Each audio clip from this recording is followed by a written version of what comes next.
in that scenario and not giving up your life for free. And I feel like he's been doing that all of Major 4, all of Major 5, and that's what now makes him the best search and destroy player in the game. And now with this team down 0-1, you gotta rely on him to try to bring it back. And I guess the question that comes to mind is, like, if you're Minnesota, how do you game plan for somebody like Hydra? No.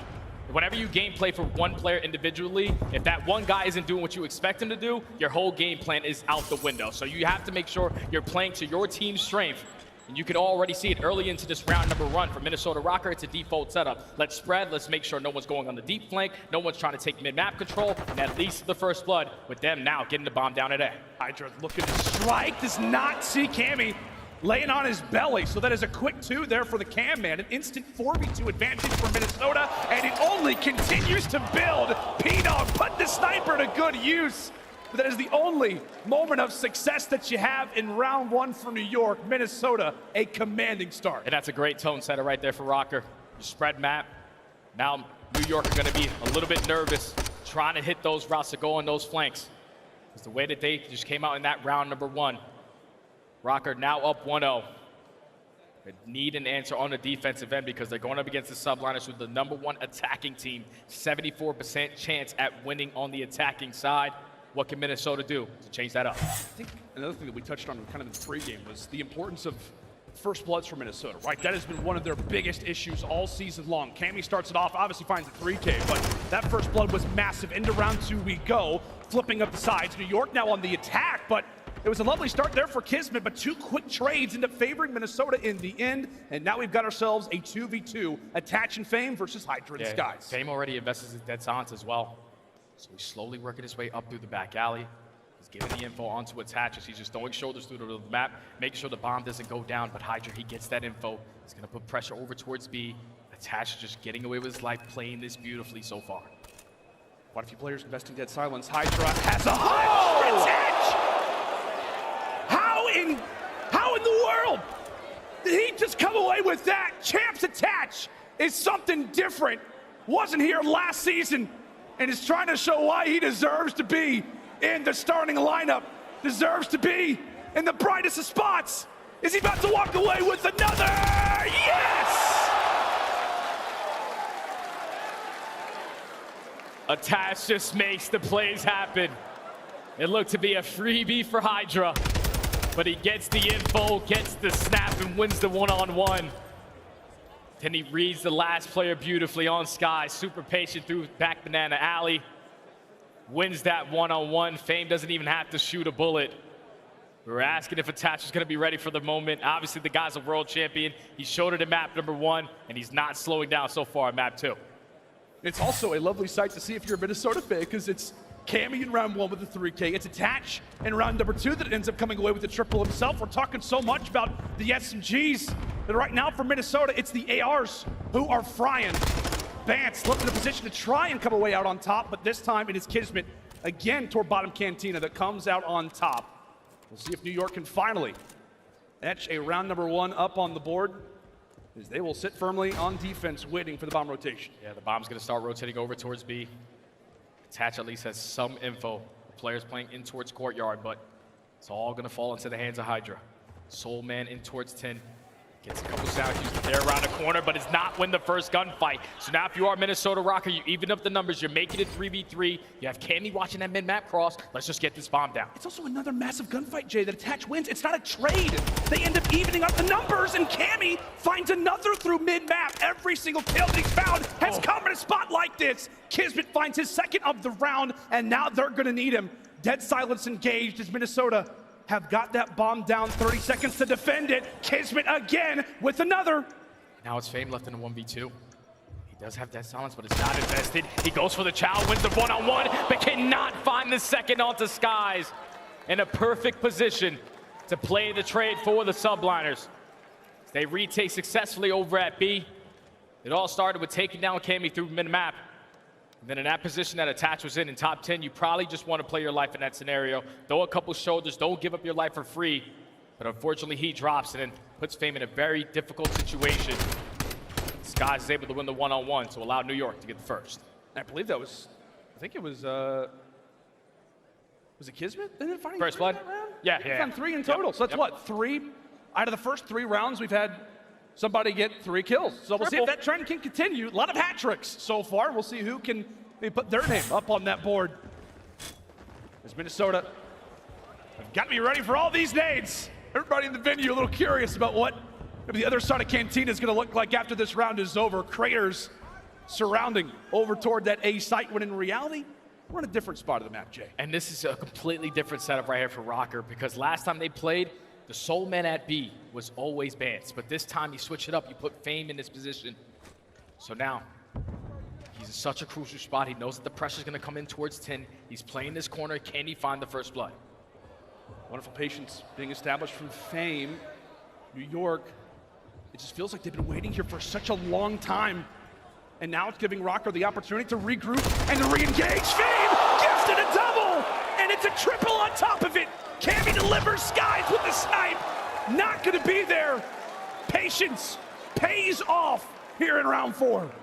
And Rokkr have definitely done their homework. They know that Kismet likes to be the island player over towards A, especially when they're applying pressure over towards B, but Fame, he's not nervous for the moment. Wins the one-on-one versus Priesta.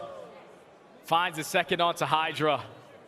And just shuts down that play right there from the Subliners. Telling you, man, the practice in the last 2 weeks for Minnesota Rokkr has been on point, and it's been showing so far. They're playing some stellar Call of Duty. They are indeed. Excellent work so far from the Rokkr, coming away with the crucial kills. A veteran-like play coming in from the rookie, as we said, in round number 4. New York in desperate need of an answer, and that is the way to get right back in this round, get right back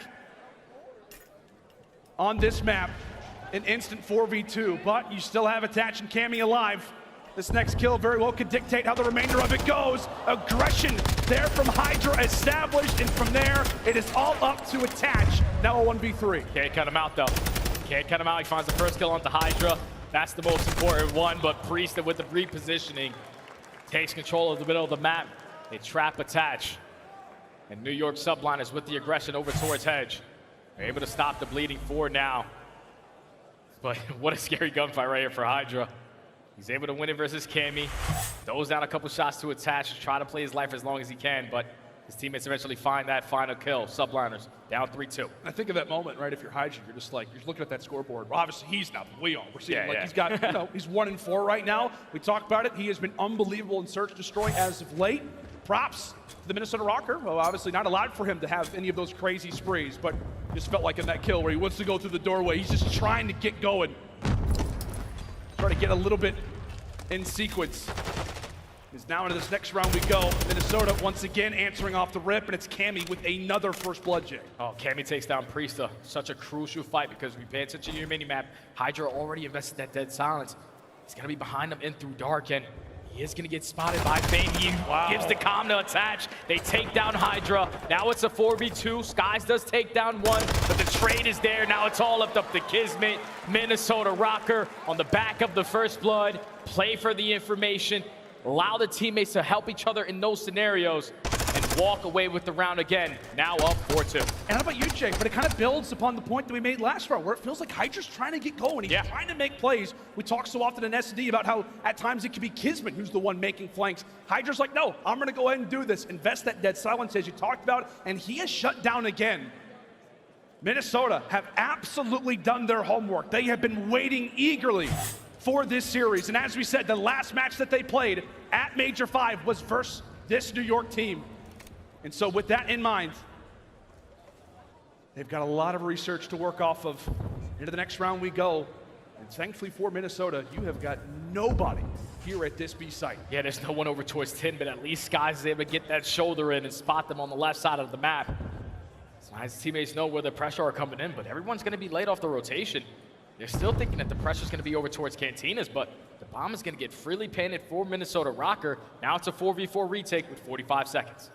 We're looking at that score. This is the swing round, right? This is one for New York that you have to grab. You are in threat of going down 2-0 versus Rokkr. You're going to have to come away with something special. Retake about to go down as Minnesota prepare, waiting for the members of the Subliners to enter in toward their reticle.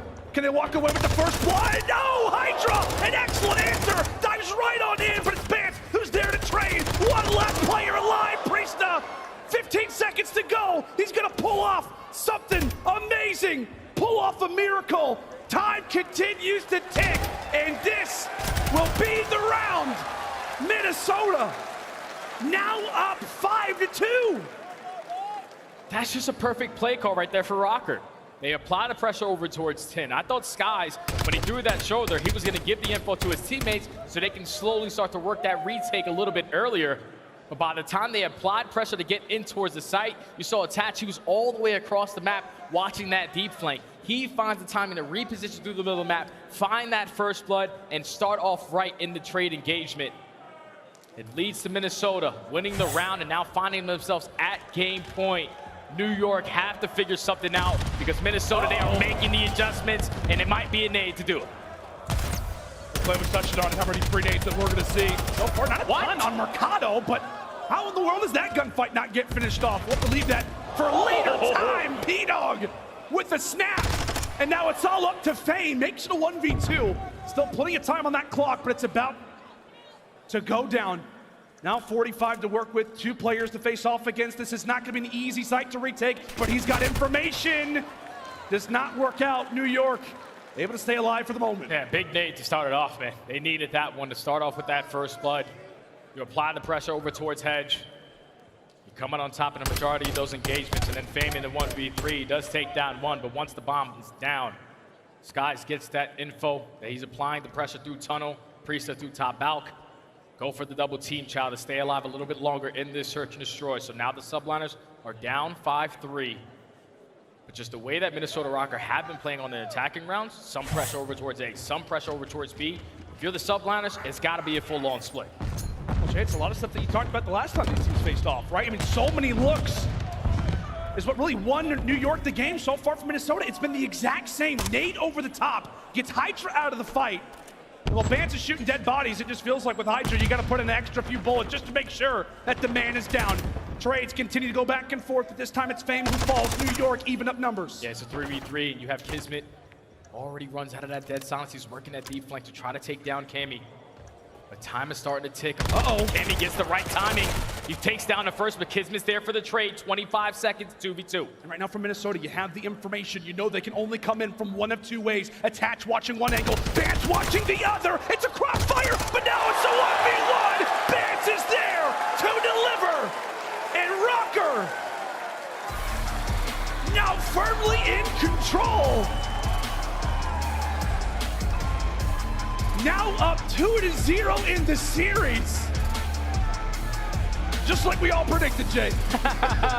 Exactly like we predicted, Lando. Minnesota Rokkr.